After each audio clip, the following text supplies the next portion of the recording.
Hi everyone. So in today's video, we are going to understand about the optional class in Java. Okay. But before diving into the theory, first let us understand that why we need the optional class. Okay. So here in this example, what I am doing is I'm simply fetching out the details of customer using customer ID, and then I'm simply printing out the name of customer. Okay. So let me run this program. Okay, so you can see that we are getting the customer name over here.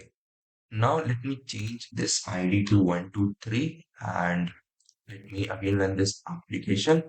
So this time you can see that we are getting the null pointer exception when we are trying to print out this customer name. Why we are getting this exception? Because our customer object is null. Or we can say that this customer ID is not present in our database. That we can verify also.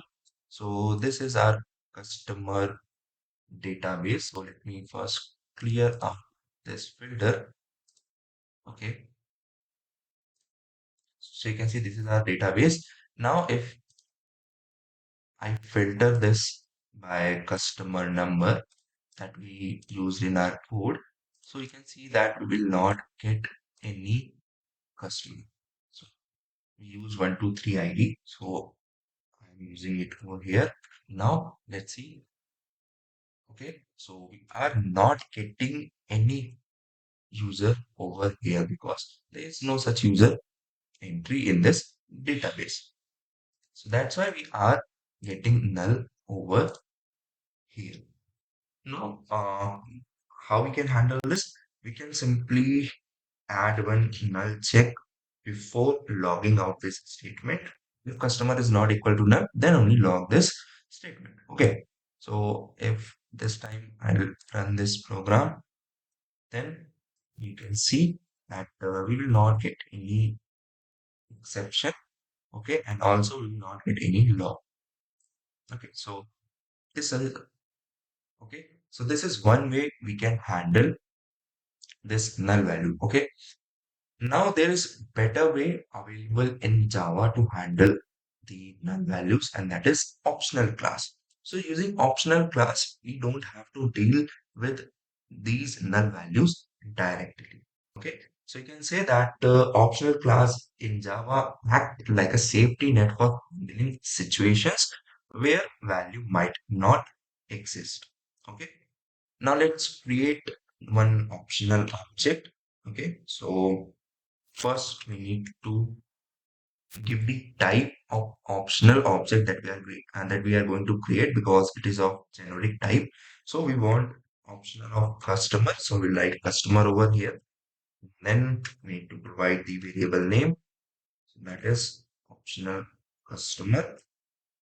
And then we can utilize methods like empty of and of nullable to create the optional object. Okay. So if we use the empty, then it will create the empty optional object. Okay. And then we have of method. So of method, when we use this method, when we are sure that the value that we are passing over here is not going to be null, then we can utilize this of method, or else we can use this of nullable. Okay. So of nullable we use when we know that when we are not sure that the value that we are passing can be null or not. Okay. So that time we use this of nullable. Okay. So we in our case also our customer object can be null. So we are using of nullable. So instead of passing the customer over here, let me just cut this and paste it over here. Okay. Now we are not sure that this method is going to return null value or the customer object. Okay. So that's why we have wrapped it with optional. So you can say that optional act as a container that may or may not hold a value. Now to rewrite this part of logic, what we can do is we can utilize one method that is if present. Okay. So optional customer if present, and we have to pass the consumer over here. Okay, so we will pass one lambda over here. So let me create one lambda customer, and here we need to simply log the customer name. So I'll simply cut this and paste it over here. Okay, now let me run this code.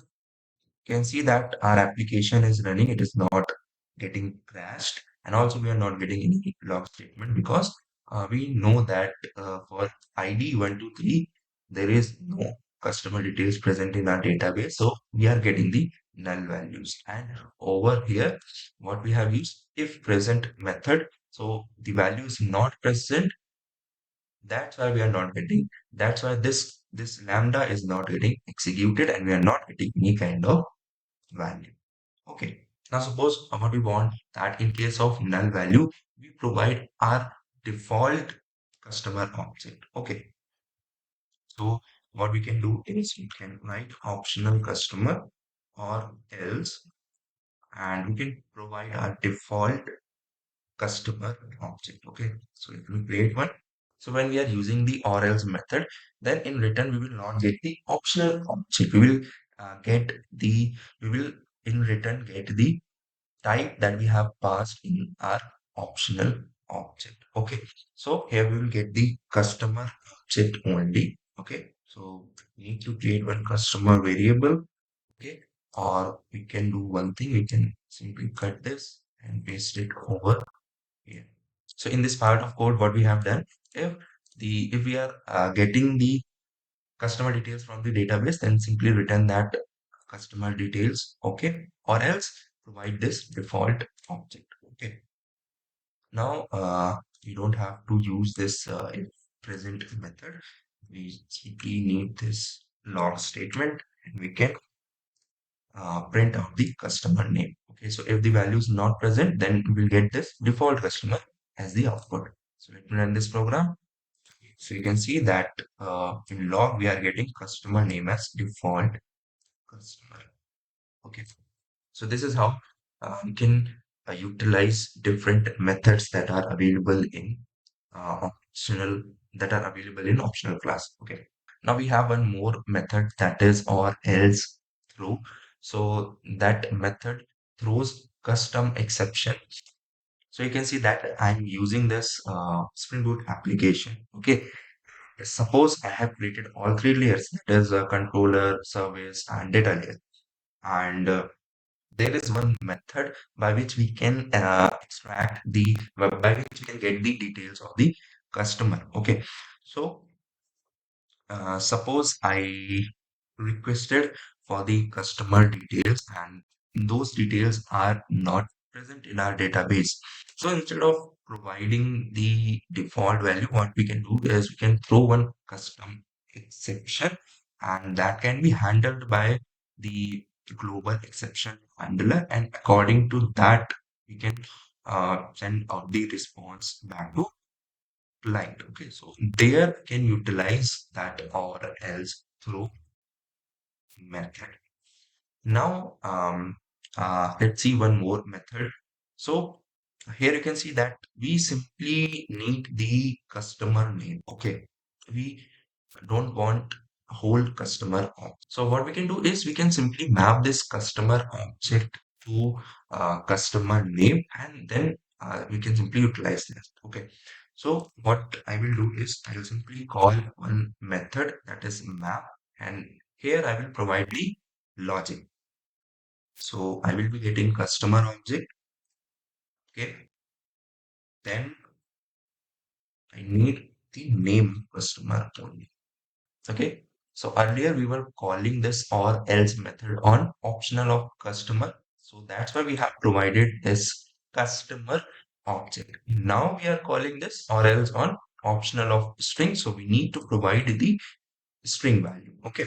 So this is going to be our default value. And now we can assign this whole thing to one variable, that is customer name.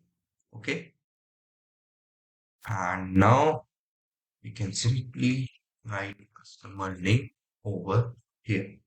So if I run this program, so you can see that we are still getting the same output. There is no change in the output. And if I change this ID to 124, so we will get the customer name. So you can see that we are getting the customer name that is present in the database. Okay. And we can also remove this lambda expression. We can also replace this lambda expression by method reference. So we can write something like customer double colon get customer name. Okay. Okay. So that's it for this particular video. And I hope you understood that how we can utilize optional in our code. Thanks for watching. I'll see you in my next video.